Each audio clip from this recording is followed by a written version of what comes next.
leaders of the group of 20 largest economies have begun their summit in Turkey. The focus of the meeting will be the Paris attacks that killed 129 people, increased border controls, aviation security, and refugees. The presidents of Russia, Vladimir Putin, and the US, Barack Obama, are expected to meet to discuss solutions to fighting Islamic State.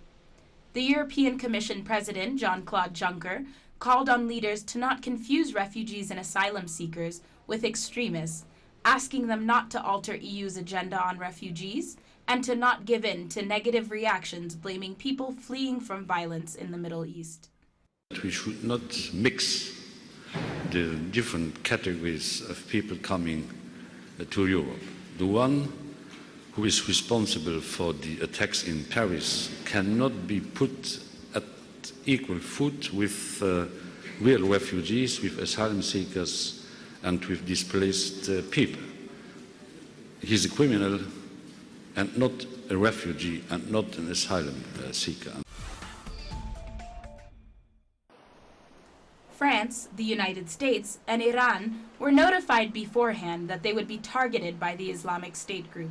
The Iraqi Foreign Minister, Ibrahim al-Jafari, said his government's intelligence services shared the information with their colleagues from Paris, Tehran, and Washington. Information has been obtained from Iraqi intelligence sources that the countries to be targeted soon, before it occurred, are Europe in general. Especially France, as well as America and Iran, and the countries have been informed. Thousands of protesters in Brazil marched through Sao Paulo and Rio de Janeiro in opposition to the policies of Eduardo Cunha, the head of the National Assembly. They called on him to resign over allegations of corruption. In Sao Paulo, the protesters stopped at the Swiss consulate over allegations that Cunha has hidden embezzled money in bank accounts in that European country. China is currently overseeing a parliamentary debate on legislation to ban the morning after pill and reduce access to abortions for rape victims.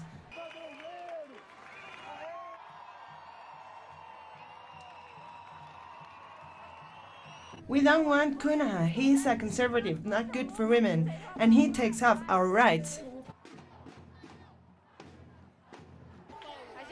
We're asking for Eduardo Cunha to leave power. We don't want him anymore as president of Congress because he is a retrograde and he is against progress.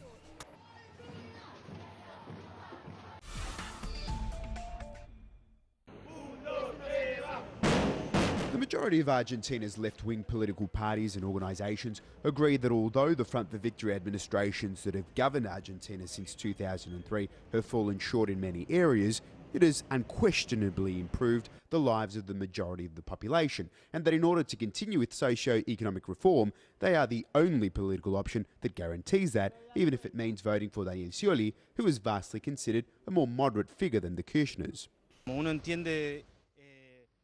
We know of Scioli's background, and our intention is to accompany him in the Front for Victory and not let anything that it has achieved slip away.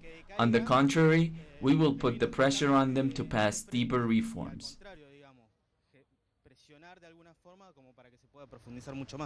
Monopolised mainstream media consortiums such as the Gladding Group have succeeded in building the perception that marginal Trotskyist parties who have called to spoil the vote at the November 22 runoff lead Argentina's left.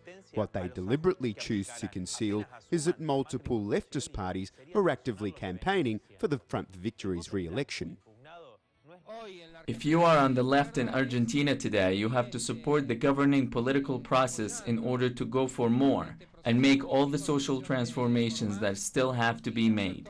You cannot say you are on the left and then call for a blank vote, because at the end, these blank votes will favor the right. We are truly on the left, and we are not functional to the right.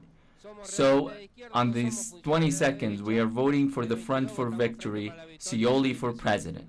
The position of most of the left in Argentina has to do specifically with the rejection of the anti-people policies implemented by Mauricio Macri as mayor of Buenos Aires City, such as the creation of a short-lived public space control unit, which was accused by human rights organisations for physically and verbally abusing homeless people and kicking them out of the city. His ideology and his police management go against the poorest and most unprotected sectors. We understand that if this is the sort of policy that Macri will implement at federal level, it will become a war on the poor. Macri has already given signs that he will do this. He has already demonstrated that in the absence of favorable conditions and rights for a sector of the population, he will use force and denial against them. In the lead up to the November 22 runoff, the vast majority of Argentina's left has quickly united to say they will strongly campaign to keep Macri's neoliberal agenda out of the presidential palace. According to them, the presidential runoff is a plebiscite between keeping the door open to the radicalisation of changes in a democratic, popular and anti-imperialist direction, or closing it altogether and going back to the same free market policies that caused so many social tragedies in Argentina. Leo Politeguti, Telesur, Buenos Aires. Facts that have marked the course of history. Productions designed in the English language and made for the English-speaking world. This is Documentary. Watch it on telesur.net/English. Telesur, wherever the news, you'll be there.